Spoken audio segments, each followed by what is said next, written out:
Alright, let's do this. Let me get this out of the way first.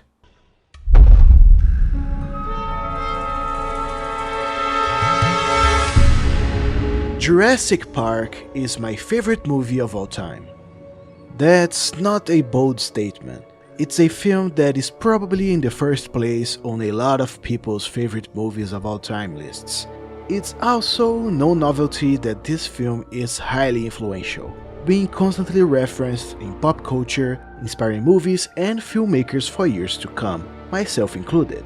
It's quite possibly what almost every blockbuster in the world aspires to be. A well-directed film with a very well-told story, interesting characters, relevant themes to discuss, and memorable scenes with revolutionary state-of-the-art visual effects delivering top-notch spectacle.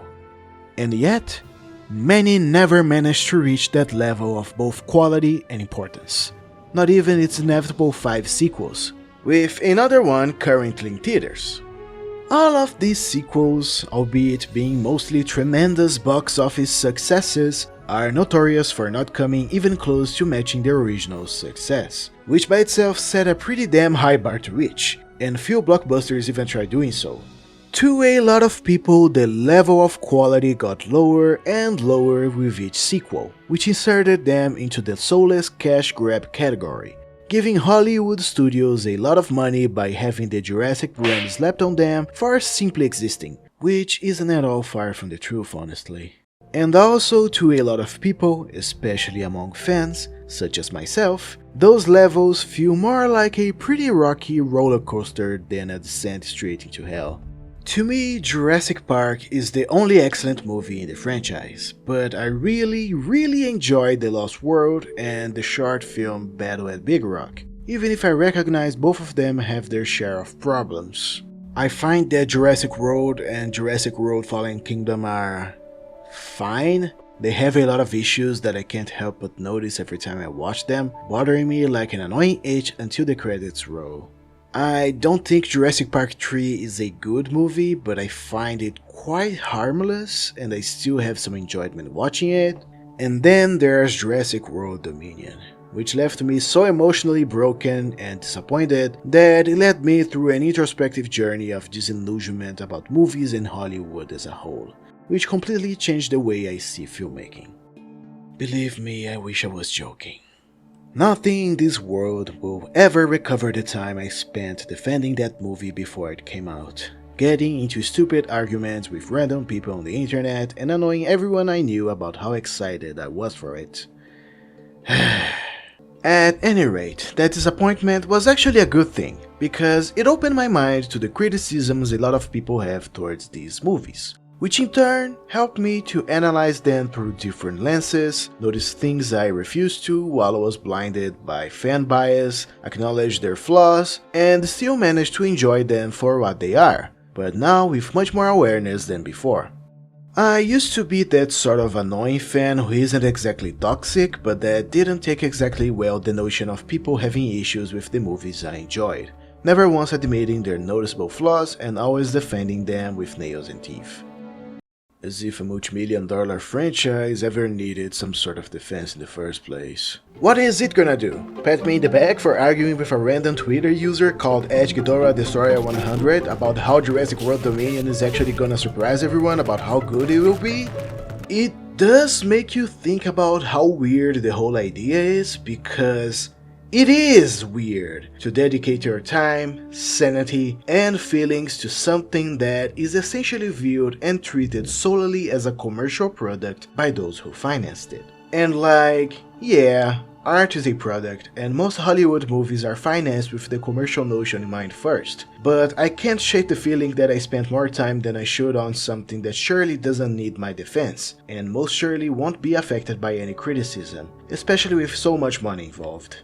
Anyway, my objective here is different now. I want to focus on the first movie, but I'll dedicate time to talk about the sequels later in the video. There are hundreds of videos praising and dissecting the first movie, as well as hundreds of videos criticizing the sequels for several reasons. And I think it was just about time I made mine, and what I want to talk about here is also probably something several people already did in the past, but I don't care because I just want to make a video talking about my favorite movie.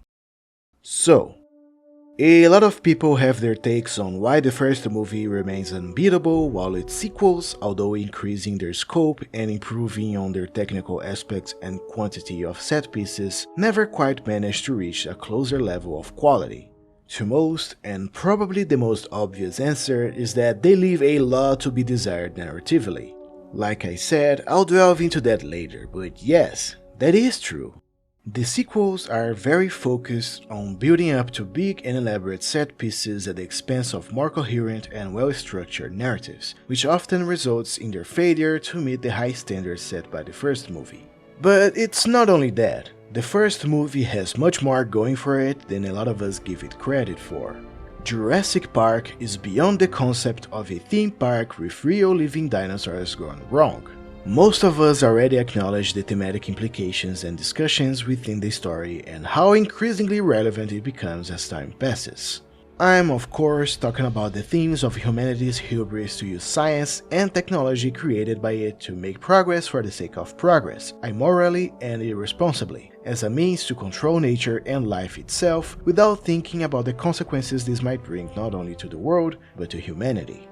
The movie doesn't hide what it wants to discuss from its audience, with a lot of it being crafted, delivered, and explored through the characters, their actions, their interactions with the world around them, and the dialogue they have with each other. Nothing that I've said so far is new.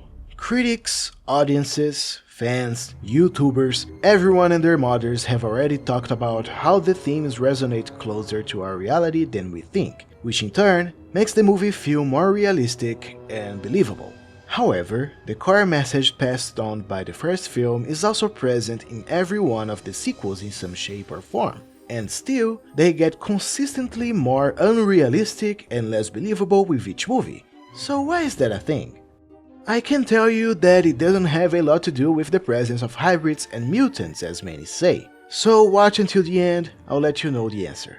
But for the first movie, I can say that it is because it has something its sequels don't have in significant quantity, and that's narrative layers.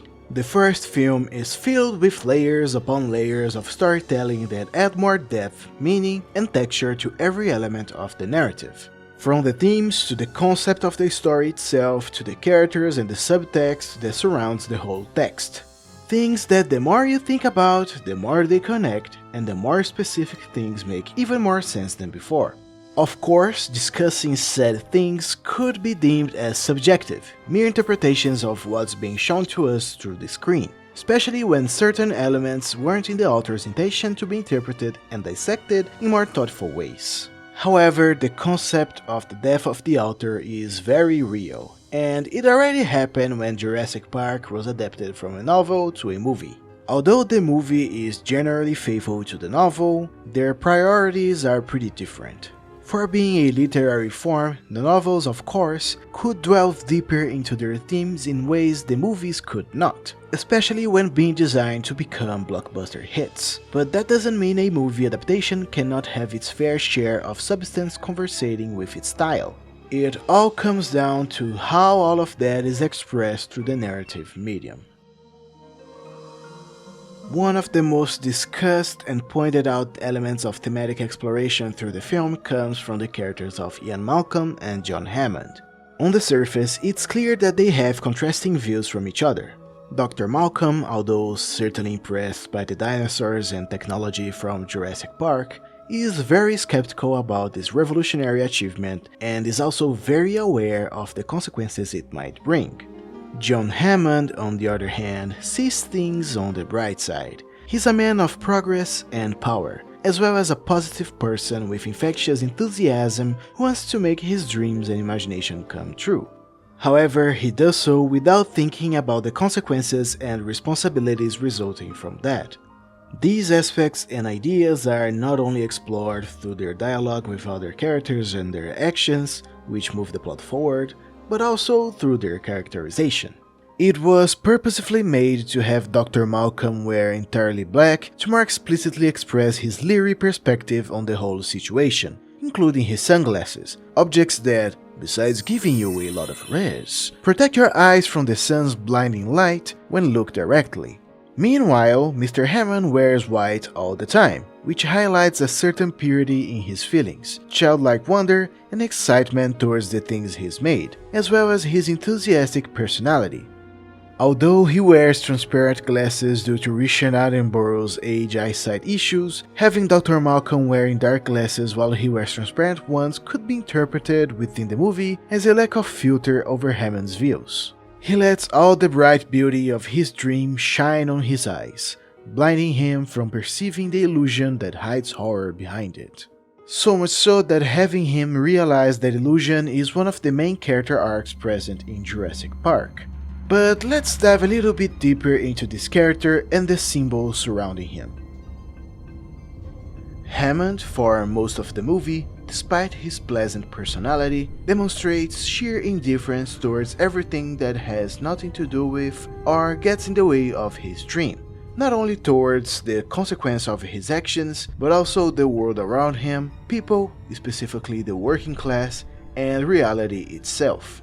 He's a man of power, and he knows that pretty well. So much so that when that power is challenged, he uses it to get what he wants and control everything his way, be it that through his acquired and required charisma as a businessman or through his financial power and all the things he gained with that. At the end of the day, the one with more money in their pockets still gets to do whatever one wants without worrying a lot about consequences. Nonetheless, money, although physically real as a piece of paper and valuable to us humans, has no space in or value to nature. As a matter of fact, its whole idea and existence is an illusion within the great scheme of things. You can use money to exploit nature as much as you want, but one day, the bill is due to be paid, and there's no money in this world that will settle that debt. The illusion of power that money gives because of our equally illusory sense of order in the system we live in has no meaning in the natural world. John Hammond, being a very rich man blinded by said power, managed to turn that cynical way of living into something seemingly prettier and innocent to deal with. A flea circus, something able to emulate a feeling that we all had as children, what we often call the good old days, which by itself is also an illusion that many of us fall into and let ourselves be consumed by when we can't deal with the struggles of the present. In other words, an unbridled longing for nostalgia for a time that never was. The world has always been a dangerous, cruel place to be in, but we were too young and naive to realize that. One day, however, the horrors of life and existence become unavoidable to notice, and they start to confront us directly. To escape that, a lot of us recur to elude ourselves with indifference or try to control and manipulate every aspect of our existence, such as living on romanticized memories of the past, specifically our childhood, of a time we were protected by things proportioned by capitalism to keep us controlled and infantilized in a world of wonders where we get everything we want, until all of that is inevitably taken away from us rather violently and traumatically. But when you have power, you have control over all of that, and over how people react to that, as long as it gives you more power to ensure that control. And then you ask me, what does any of that have to do with Jurassic Park? Well, if you still didn't connect the dots, everything. With money and power, John Hammond invested in the creation of a technology that revolutionized genetic engineering and resulted in something that, by itself, is a complete affront to nature. He was able to create life from scratch. We human beings can create life naturally, but not to such an extent, mimicking the powers of a god. But when we have the power, the science and the technology for that, wanting to play God with it becomes only a matter of time. John not only creates life from scratch, but he goes a step further. He brings something back from the dead, another direct affront against nature and life. And to get matters worse, the best thing he could think of to apply these newly achieved godlike powers was creating a place where he could show off that power to the entire world and exploit it to become even more powerful than any other person disputing to maintain a high position within the system. However, to maintain power, you have to keep control of it constantly, and John Hammond's new powers, the ones he desperately wants to take control over, are bigger than him, uncontrollable, and savage in ways he could never have imagined. To him, exploiting that power is the only logical form that he sees of achieving his objectives. Therefore, he doesn't have respect for nor take responsibility for using it, because he thinks he owns it. As I said, in the system we live in, people of power don't need to deal with the consequences of their actions because they think they are above law and morality. In this case, above nature and life. No matter how good they say the intentions are, there's this looming capitalistic cynicism in the background highlighting the need to create an endless form of profit out of something they, quote-unquote, created and discovered. At the end of the day, it is just another case of rich people exploiting the world around them to get what they want and keep themselves on what they think is the top of the food chain. And John Hammond is no different. He might pose himself as this charismatic, gentle old man, but at every opportunity he gets, he flexes that power. For example, when he first sees Dr. Grant and Dr. Sattler at the digging site. The first moment they hesitate to go to Jurassic Park, he offers them more money to fund their research, so they have no option but to accept his offer. When people call attention to the consequences of what he's done, he shows them living dinosaurs and last generation technology to keep them entertained. Besides being a businessman, Hammond is also an entertainer. He is not really interested in actual science. He wants to bring entertainment to people, distractions, and illusions of safety provided by his power. A scene that proves it is the one where Mr. DNA is done explaining how they created the dinosaurs in the park, and the scientists are not interested in riding the attraction that comes after the video. On the contrary, they are more interested in knowing more details about the behind the scenes, the scientific side of things, and its consequences, something that upsets Hammond when they force their way out of the tour, breaking the rules, defying Hammond's control over the situation. After that scene, we meet Dr. Henry Wu. He represents another extreme point of view within this situation. Of course, his character is a bit more explored in the future movies of the franchise, but here, what he believes is clear, even if his role is significantly cut in the first film. Wu is an ambitious scientist who's willing to exploit the power provided by John to also achieve his objectives, advancing that technology to perfection. Contrary to John, Wu clearly knows that the morality behind everything he's doing is ambiguous, an illusion, as well as the consequences of his actions, what it takes to make his work possible, the outcomes, the shortcomings, the risks, sacrifices, everything. He's just emotionally detached from the results because he's more interested in testing that power, directly challenging it to see how far he can go. However, despite knowing all of that, he's still too arrogant to admit he never had control over his creation, and therefore, just like John, falls into a trap set by himself. For a while, the other characters fall into that trap as well, believing that the power of science and progress shown to them in Jurassic Park could bring only benefits to humanity. But as soon as things get revealed to them, that illusion doesn't take long to fall apart. However, Hammond refuses to acknowledge that because he's so deep into his delusions that he's completely living in them, like a dream, even though he's surrounded by the cracks in the foundations that sustain that dream, but purposefully ignores them, letting himself being blinded by the pure light that emanates from it. It is implied that Hammond already suffered the disillusionment time and time again when he was faced with the futility and the fakeness of the delusions power creates. He was looking for something real that made him feel alive and connected to the world around him again. Something that would make his achievements not devoid of merit, that could bring genuine joy to people, merging the dream with reality.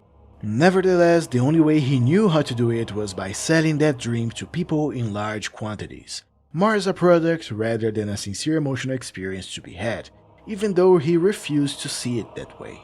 He was so willing to prove that his dream was legitimate that he put other people in danger to do so, including his own grandchildren. But dreams are not real, and when you don't wake up soon enough, a dream might as well become a nightmare, and you won't be able to run away from it until you wake up. The consequences of your actions soon start to catch up with you.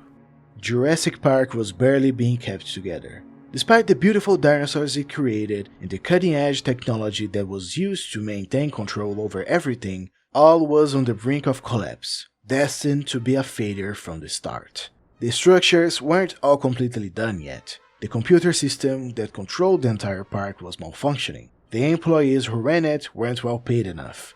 The dinosaurs were not only dangerous, demonstrating erratic behavior and killing people, but were also getting sick due to flaws in their genetic code and defying the powers that created them by, for example, spontaneously changing their sex to reproduce when they were designed to not do that. The dinosaurs are living beings with their own rules and standards. They don't follow patterns and cannot be controlled.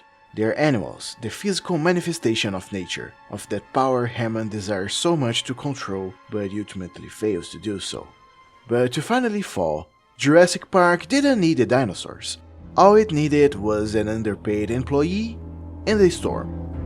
Nedry enters here as a sort of ironic answer to John Hammond's negligence. Hammond's negligence towards the working class is exposed through the way he treats the death of his workers, how he almost ruins Alan Grant's dig site, and how he treats Nedry, the man who basically created the whole system that Jurassic Park is dependent on to work and just wants a raise for his hard work.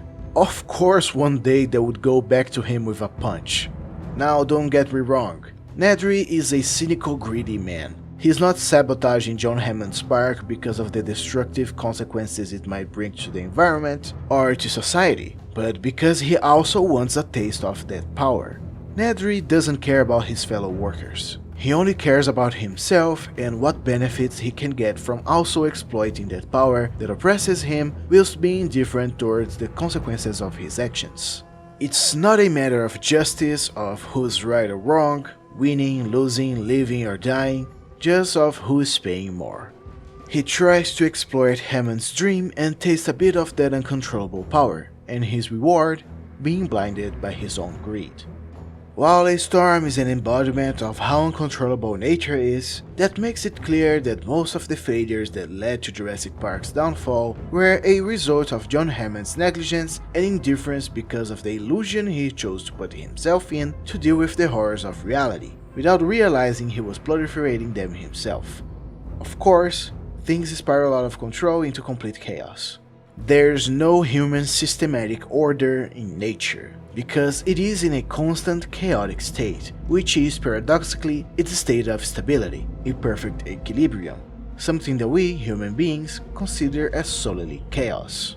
That chaos is constantly and eloquently stated by Dr. Malcolm. That life, finds a way. And chaos is exactly what John Hammond despises, the lack of control and stability. This is why both characters are polar opposites of each other. That's not to say that Ian Malcolm completely rejects the science and progress that is being done in Jurassic Park, which is not the case. He's not anti-science by any means. He's just very aware of its power, its consequences, and its shortcomings. A defender of science and progress done ethically, and for the benefit of humanity. Understanding nature and respecting it, as well as its boundaries set over all living beings. Learning from the consequences of the past to proceed towards the future responsibly. However, John Hammond is a progressist, a man of the future, and all that matters to him are the results and returns of his investment.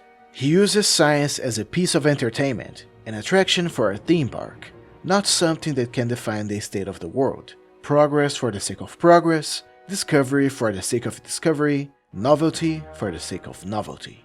Other things adjacent to that are merely obstacles he must overcome, such as ones that systematically are below him and his dreams. He's indifferent towards the past and what's underground, and only cares about what's above and what's to come. Curiously, that somewhat links with the main character of this story, Dr. Alan Grant. He and Hammond, although sharing some of the enthusiasm for what they do, are also polar opposites of each other. Dr. Grant is a man who literally lives from the past, while Mr. Hammond is a man who lives from the future. Alan respects nature and is a down-to-earth man, but rejects the future and technology. John sees nature as a product, something to exploit, but does not embrace its hardness and realness. He's a man who lives in the clouds and embraces imagination, discovery, and technology without limits and boundaries. An example of that is how both characters are introduced to each other.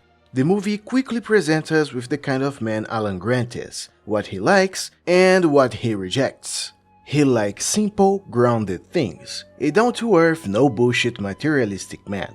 He prefers to be connected to the earth, nature, and consequently, the ancestry of time that involves it all. Because of that, he has a more old-fashioned personality and old-school tastes. He likes to use his hands to do his job and all the dust that comes with it. A man of the working class who's not afraid of doing dirty work. However, he has no time for the future. And that's shown by not only demonstrating his apathy toward computers, but towards children as well, who are by themselves the representatives of the future of our world. John Hammond, however, completely flips Alan's world upside down by coming from the sky with a helicopter. And in the process, he spreads dust everywhere, nearly ruining Alan's work over the digging site, demonstrating not only Hammond's indifference towards earthly, simple, materialistic things, but also the past by covering the bones with dust again, and also towards the working class. He's literally Alan Grant's boss. He comes from the top and shows no significant interest in what his employees have done. He's only interested in it when it directly relates to what he cares for. In this case, he needs Alan and Ellie's opinion to prove that Jurassic Park can be opened to the public. If that wasn't the case, Alan and his team would probably be working on the dig site until the park opened, resulting in John inevitably stopping to find utility in paying for field research with fossilized dinosaurs, leaving everyone there irrelevant and unemployed, as Alan states later in the movie. So what are you thinking?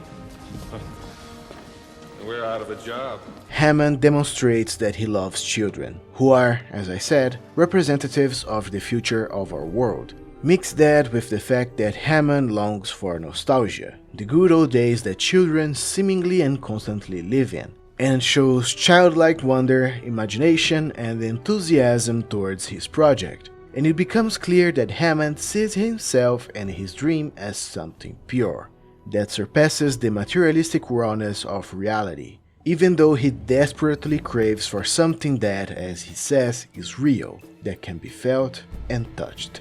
Both these characters have the most prominent arcs within the movie. It's not new to anyone that Dr. Grant's arc through it is about learning how to be a father and to like kids, but that goes much deeper when you consider Grant's rejection of technology and the future, and how he comes to embrace that in some way. It's not that he suddenly starts to love the future, but learns to respect it and evolve with it, in the same way that Hammond starts to accept not only the past, but also the present, reality as it is. All of that can be seen as the plot progresses, showing the characters being threatened by the obstacles put upon them and how they overcome them, and that is shown in the form of balancing acts between the past and the future, with the present becoming the only thing that truly matters to the characters to save themselves from the dangers and to evolve as people. They are constantly confronted by things that come from both periods, which are also in constant confrontation with each other, and that confrontation comes in many forms. Dr. Grant is constantly forced to face the future, technology, and kids. Even the dinosaurs enter into play in that category if you think about it. While the dinosaurs are a manifestation of the past, something Alan knows very well, they are the product of futuristic technology that brought them back from the dead.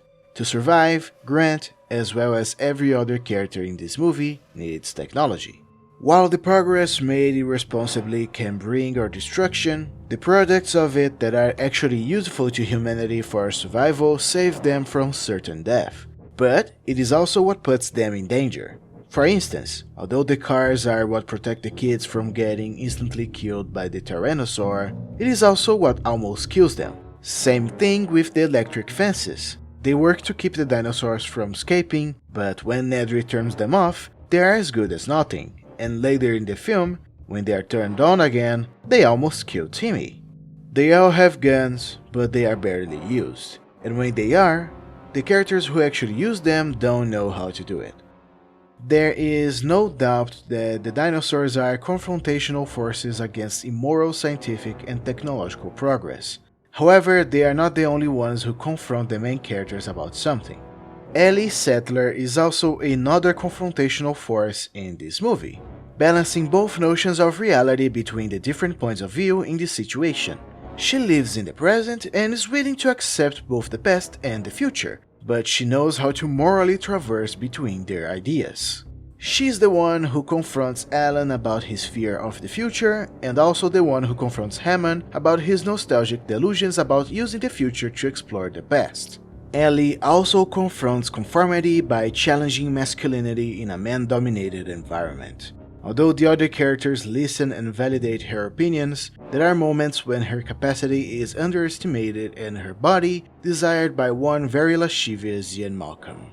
She positions herself against these movements of control and dominance often validated by society, reassuring that she's as capable of survival as any other character in the movie. Something that proves that point is the fact that the only two women in the main cast, Ellie and Lex, save the other characters in situations of extreme danger, with both of them using their intelligence but also putting themselves in jeopardy several times to help in any way they can. And what about Gennaro, you ask? Well, while you could see him as skeptical towards Jurassic Park, it's not because of the same reason as the other characters. So much so that as soon as he sees the first dinosaur, he completely shifts. I would say that Gennaro is more of a consequence of what Hammond's power attracts. In this case, the ugliest side of his dream. While Dr. Wu poses himself as an extreme over the moral questions within this movie, he is more in line with Hammond's views on the situation. Gennaro, on the other hand, could represent a side of these views that Hammond wants to ignore, that is despicable and maculates the purity of his dream, but it is completely necessary to achieve what he wants. The side that represents the unscrupulous forces of capitalism. Without that ugly side, Hammond probably wouldn't be where he is. With that said, one could say that Gennaro's death is only a result of our illusory systemic order when confronted by the raw reality of nature. That illusion might be strong on us humans, but it shrinks and cowers before the great scheme of things.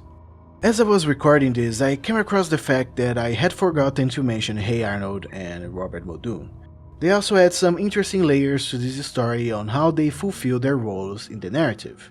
For instance, Arnold is pretty devoted to his work and the notion of stability through control sustaining Jurassic Park. Unlike John, he is more of a realist, aware of the dangerous power they are dealing with and that it must be handled with responsibility and care. He believes, however, they can fully control it with the technology they have available. But as soon as said technology is used against them and leaves him in the lurch, he completely loses his balance. He is as dependent on it as his addiction to the job of keeping the technology working and Hammond's illusion of control alive. Arnold is a man who puts his job first in front of his welfare until it literally consumes him, like the cigarettes he carelessly chain-smokes. As for Muldoon, well, he's probably the only one in the Jurassic Park employee team who really understands the responsibility behind what they are dealing with. He acknowledges the kind of force and the threat the dinosaurs represent. However, he is in line with the notion of humanity's hubris that if it cannot be controlled by our systematic order, it should be destroyed. The same way capitalism treats any sort of opposing force that challenges its dominance over society. You can notice that by the way he sees and treats the velociraptors, which are probably the dinosaurs that best represent this affront against the order, the illusion of stability that Jurassic Park is reliant upon. Muldoon firmly believes that they should be destroyed because they use their cleverness and aggressiveness to fight against their containment. They do not simply act as dumb animals who just want some human snack to go on with their day, you know. He is the only character who also carries a fire weapon, which is probably the biggest symbol of humanity's power and hubris, a technology created not only to control and subdue other animal species but also their own through violence.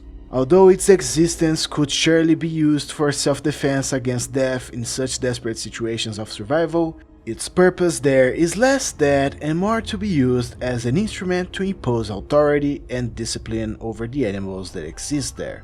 So much so that when it finally becomes useful for the character's survival, no one actually manages to properly use it. It is as good as nothing and doesn't regain control. Going back to the dinosaurs, it's clear to us that the cutting-edge technology in Jurassic Park and the powerful, oppressive, exploitative grip of capitalism can't act against them for long. One day, things inevitably spiral out of control.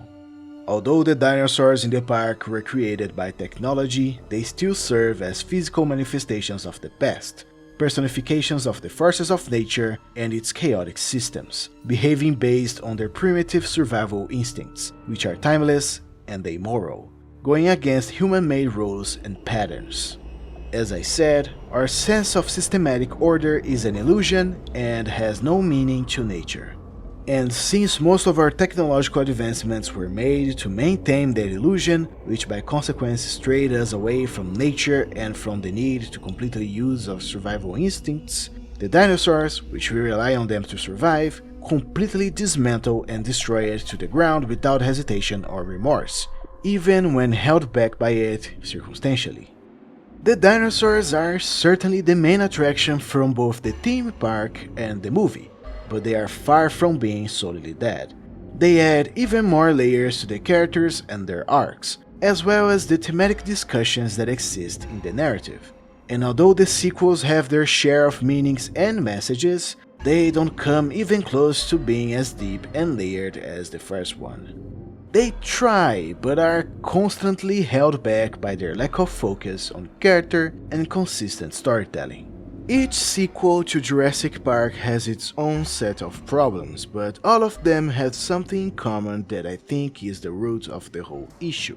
I could describe what's wrong with each movie in detail, but that would probably make the video too long, so I'll leave that for another video I'm planning to make in the future. Here I only want to get into a general idea of what went wrong as a means to provoke some thoughts about the subject after everything we discussed so far on the first film. In the process of acknowledging the flaws of these movies, I realized that we as the audience have a weird relationship with the Jurassic movies. When a new one is about to come out, it is often received by a mixed bag of reactions. There are the ones, myself included, who can't help but deceive themselves on the idea that the next one is probably going to be good, despite the bad reception of the previous one, as well as the ones who are pretty sure it is going to suck, and for most of the time are proven right. And yet, we keep coming back to them and turn them into box office hits. The movie probably ends up sucking ass, making us question why we even thought this time around it was going to be different. And the result is that we are getting another one next year.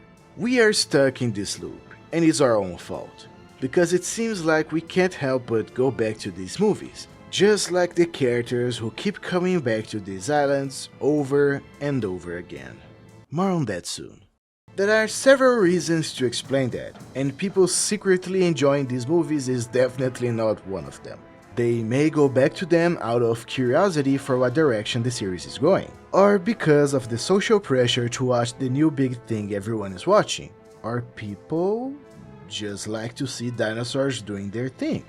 I don't know, I wouldn't blame them, dinosaurs are awesome, but it is also possible that people just enjoy these movies. It's a fair statement. However, why do so many people keep criticizing them after so many movies?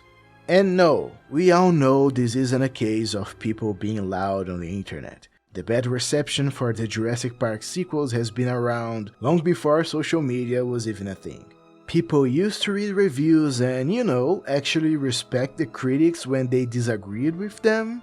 It's not like nowadays where people seem to have confidence problems to the point of not coping well with someone not enjoying a movie they like, so their best option is to say that critics actually know nothing about the subject. As if I didn't do that in the past. Anyway, I'm a fan of these movies, though nowadays I think that most of the criticism towards the sequels is actually fair and deserved, even though I disagree with some of them. I no longer use websites like Rotten Tomatoes, Metacritic, CinemaScore, or IMDb to use them as metric for my taste or general consensus about something, and in my opinion neither should you, especially when it comes to audience reactions. Just see how people out of your social bubble talk about these movies and you'll notice that they aren't notorious for being that good. Let's just face it. Watching Jurassic Park sequels has become something of a recurrent experience often associated with frustration and disappointment to a lot of people, and there are many reasons for that. For a moment, let's forget that these sequels are a product of corporate greed from studio executives wanting to generate more profit over an IP, and let's analyze their flaws as elements that exist within narratives written in a script and turned into movies, instead of focusing on the metalinguistic reason that resulted in those flaws. One of the main reasons for that frustration and disappointment that comes from the audience is because the sequels have premises that present some pretty intriguing concepts, showing that they are going to explore and expand upon the most interesting thematic discussions and aspects that were established in the first film and the two novels written by Michael Crichton, moving the overarching story towards unexpected directions, which is probably what we expect from most sequels to many movies to do. The thing is, like many sequels to many movies, we usually get the same thing as the first, but bigger and usually worse. Not intentionally, of course, because almost no one makes a movie intending it to be bad, but that doesn't make a movie any less bad, you know. With the Jurassic Park sequels, the problem lies in the fact that most of the previously mentioned interesting concepts and ideas never live up to their full potential, leading people to disappointment. It's not like they don't make it into the movie, because they do, but are either underdeveloped, being relegated to small and short scenes and dialogues, or completely bloat the entire plot to the point it doesn't know which idea to properly focus on to go forward with. As a result, it explores none of them satisfactorily. In both cases, none of these ideas really add or impact anything to the narrative, the plot, the thematic discussions, the overarching story, or the characters in a way that's meaningful or that matters in the long run.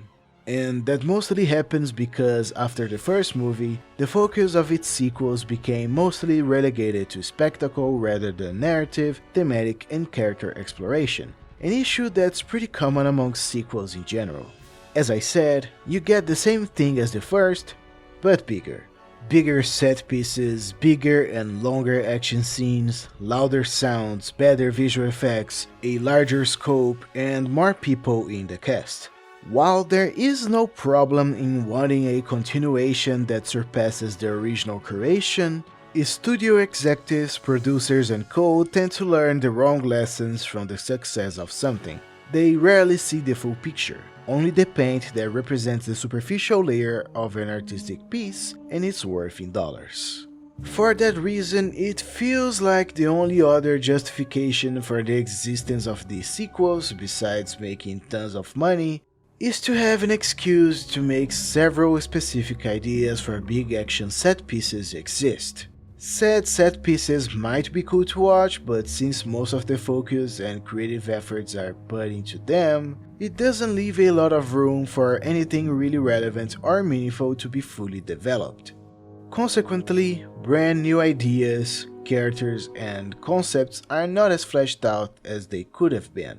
Their execution doesn't go much beyond the most conventional and uninteresting approach someone could come up with, and as a result, the new elements that could put the overarching story in an interesting place end up being seen as lackluster, uncreative, nonsensical, or something that strays too much from its origins.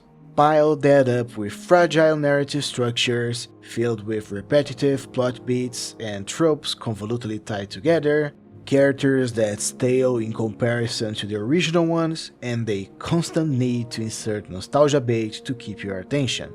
All of that serving as a thin layer of connective tissue to link one action set piece to the next.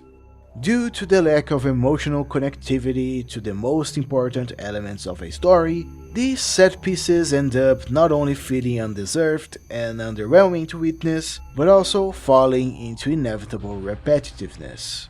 Have you, a Jurassic Park fan like me, ever wondered why people keep thinking the stories happen on the same island over and over again, even though the movies make sure to name them to let you know there are two different islands? Okay, so there's another island with dinosaurs, no fences this time, and you want to send people in? I have never been on this island. Sure you have. You wrote that book. That was Isla Nublar. This is Isla Sorna, Site B. You mean there are two islands with dinosaurs? All You know what? right, you Please. stay out of this. Or why do they keep complaining that the characters are stupid enough to go back to these islands again, knowing full well they are getting into danger and probably getting themselves killed, even though the contexts and reasons for them doing so are so different in each movie? Well, you could say that people don't pay enough attention to these movies and that they only complain, which to a certain extent would be fair, right? Nevertheless, they have a good reason to act that way toward these movies. You're gonna cry? As I previously stated, each sequel fell into repetitiveness to the point that it just got too silly to take them seriously and pay attention to, beyond the dinosaurs screaming, killing people and fighting each other. The motives for characters to go back to those dangerous places might be different, and yet the outcome from those motives remain the same. They go to the islands, inevitably get chased by dinosaurs, fight for their survival, some people die, they escape, the end. At some point, that repetition stops being believable, as well as the credibility to their motives. Like a joke a comedian tells so many times during his skits that his jokes start to become predictable and boring. In the case of the movies, their plots also become too predictable and derivative to give any kind of special attention to. And when the creators finally decided it was time to let those islands go and march towards a brand new direction with its concepts and ideas, we all know the result. It's not that the ideas are inherently bad really, because they aren't. The problem was the execution, which decided to play too safe on those matters. That's all I'm gonna say about it. But I'm pretty sure Steven Spielberg and co learned the right lessons from those mistakes, right? Right? And like, I know The Lost World has a whole section in the mainland that Jurassic World Fallen Kingdom literally destroys the island and places the dinosaurs into the mainland again, and that Jurassic World Dominion doesn't happen on island, sort of.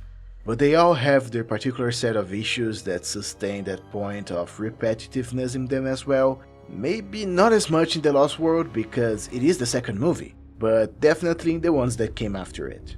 And it doesn't help that the Jurassic World movies started to express some kind of cynical self-awareness that isn't pleasant at all. As if they know pretty damn well that they've been going on for too long and are a product of corporate demands, trying to profit from an old IP and audiences' nostalgia by repeating the same basic formula again. But to avoid calling too much attention to that, at times they disguise themselves with scenes that serve as a sort of critique to that formula and their own internal logic, but just can't help but fall into those same traps it is pointing at, while also winking at you for having spent money to see the same thing being sold as new because, technically, this is what you and your inner child always wanted, right? The same thing as the first trilogy, but different and bigger. There isn't anything better than that, right? Right? My point is, no matter how different the context is, how different the characters and their motivations are, or how much of a variety of dinosaur species they bring, the sequel's inability to actually get their interesting concepts and ideas and go towards different, riskier directions is what held them back from being so distinct from one another into the public's eye. and their continuous focus on spectacle rather than stories where the characters are put into real high-stakes situations, intriguing moral dilemmas that have actual lasting consequences, and important emotional journeys through the narrative is what held them back from having a consistent identity and quality, as well as from ever nearing the original's level and remarkability. The reason the set pieces from the first movie are so memorable and feel so earned is that they happen organically within the plot. Every single one of them feels like a consequence and continuation of an event that happened previously. For example, when the T-Rex breaks out, it occurs because several events within the movie lead up to this moment. From the storm, to Nedry's sabotage, to the cars stopping near the paddock, to the T-Rex breaking the fence and destroying the cars. Everything that happens after that is a result of all of these events as well. Meanwhile, as I said previously, a lot of the sequels feel like their plots are made solely to revolve around their big set pieces, with most of the paths that lead to them feeling conveniently placed, sometimes forced even, so they happen. And I know for a fact that a lot of things in movies and in life happen out of convenience, but you can only go so far for it to be believable. What happens a lot in the sequels is that a set of characters are conveniently placed at a conveniently wrong place at a conveniently wrong time, with one of them or all of them often making a conveniently bad decision against their better judgment, which of course results in catastrophe. That probably would be at least fine if it affected the themes, the characters and the plot in some significant way beyond being faced by traumatic near-death experiences. Still, a lot of them just simply happen in episodic nature and have no lasting consequences for anything. They just come and go and are never addressed by the plot ever again in a way that matters. They happen because they need to happen and not because they feel like organic consequences from previous events and characters' actions. In other words, they are there because the screenwriter wants them to be there. And while yes, every event in a story happens because the author wants them to happen, it feels different when they unroll these events in a way that feels coherent and connected to the sum of its parts than something that simply needs to happen so the audience gets distracted and the flaws in the writing and the tired repetition of tropes become less apparent. That sort of repulsion towards risky decisions and approaches disguised as new that this and many other legacy movie series acquired over the years not only motivates an emotional and intellectual detachment from its audience, but also from itself. You can blame that on the over-the-top concepts like the hybrids and the mutants, but that could also become believable if you execute it in a way that feels thematically relevant and that emotionally resonates with the story. And I gotta admit, even though I know each movie has its own particularities that set them apart, at their core, they really do follow the same cake recipe with only a different topping. But of course, if you ignore certain ingredients or put too much of some of them, you won't get a really good cake. Even so, the cake might end up tasting in some way, but even with a different topping, it is still the same cake recipe, no matter how much you try to differentiate it from the other attempts. Did you really think I wasn't gonna squeeze a food analogy in this? You thought it wrong! But this one is pretty brief. Let's just not bring Heraclitus into the conversation because of the thing about the cake recipe being the same as before, please. I really don't want to get deeper into that right now. Anyway, I could go deeper into the issues in each movie, but taking into consideration everything that was discussed so far, I think we already have a general idea of what went wrong with this franchise that made it reach such a low level to the point of being called a soulless cash grab. You can have the best visual effects in the world, just like the original did back in the day. But if you don't have a story that you can emotionally connect with, your movie is bound to fail. Suppose the franchise wants to remain relevant beyond the spectacle and visual effects. In that case, it needs to take risks and go in different directions, reinvent itself in some way.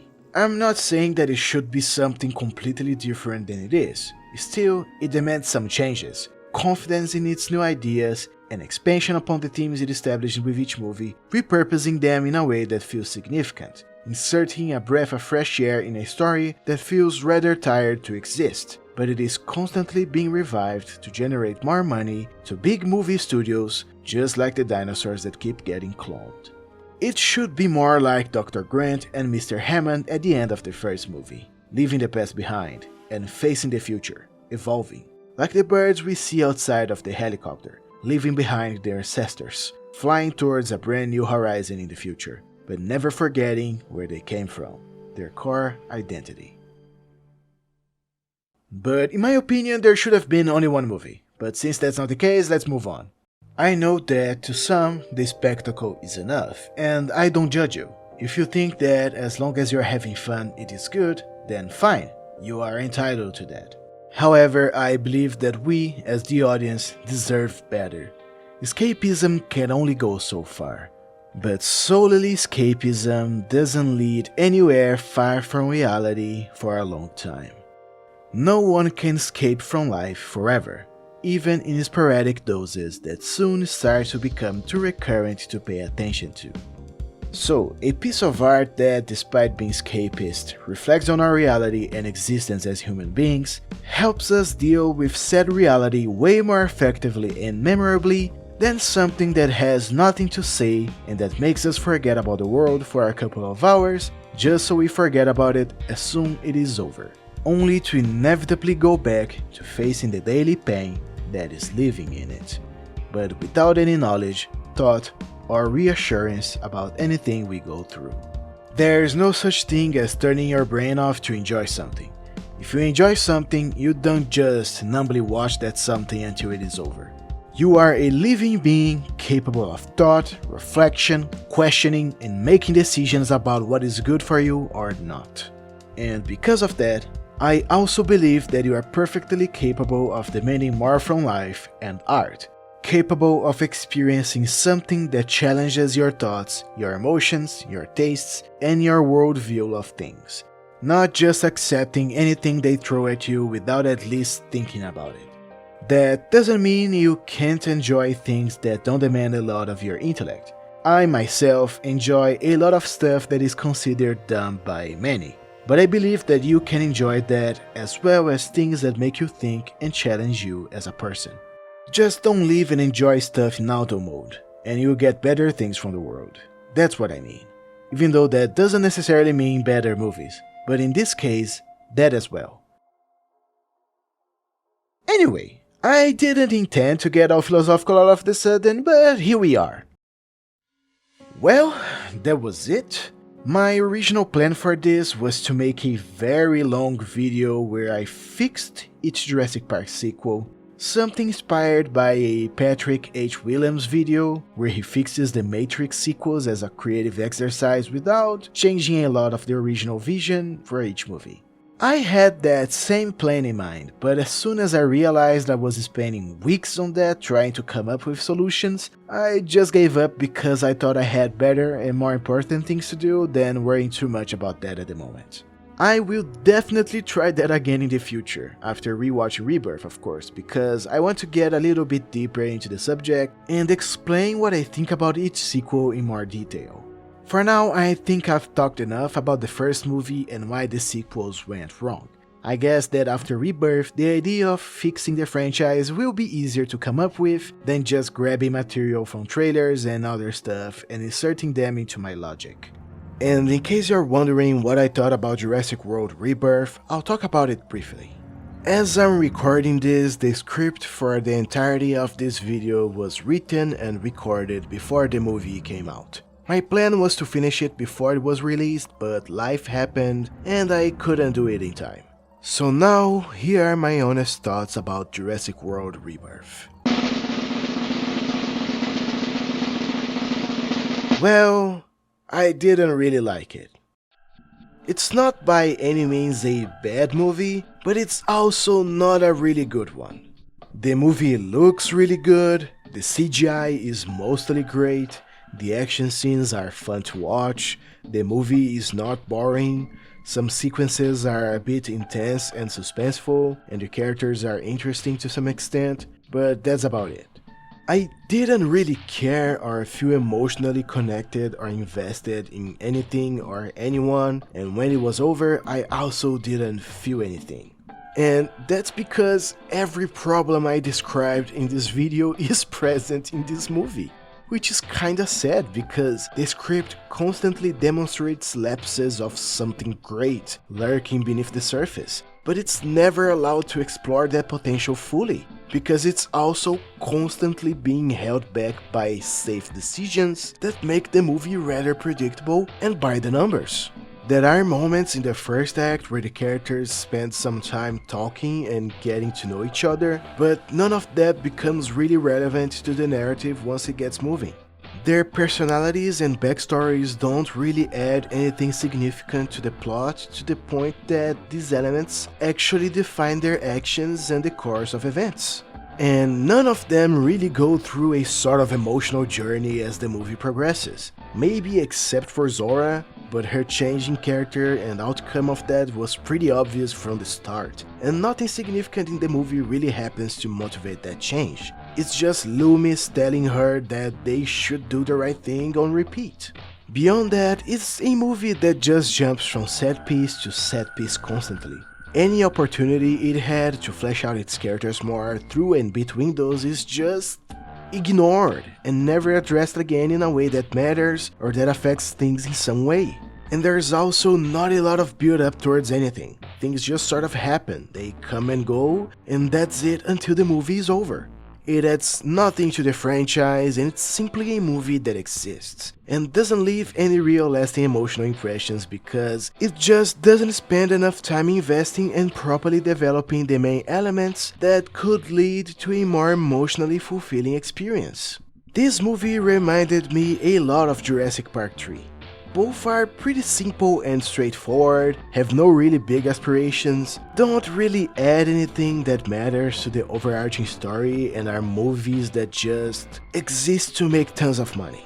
And like, there's definitely not a problem in wanting to be simple. A movie also doesn't need to be the best thing ever, and definitely doesn't need to be really important, add anything to the lore, and stuff like that, or justify its existence.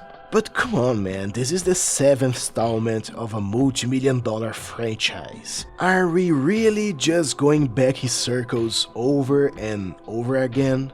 Like, I wasn't expecting it to be a great movie, I just wanted it to be at least decent and better than Dominion. And while it is better than Dominion, it is also decent but barely. And the bar set by the previous movie was really low, you know?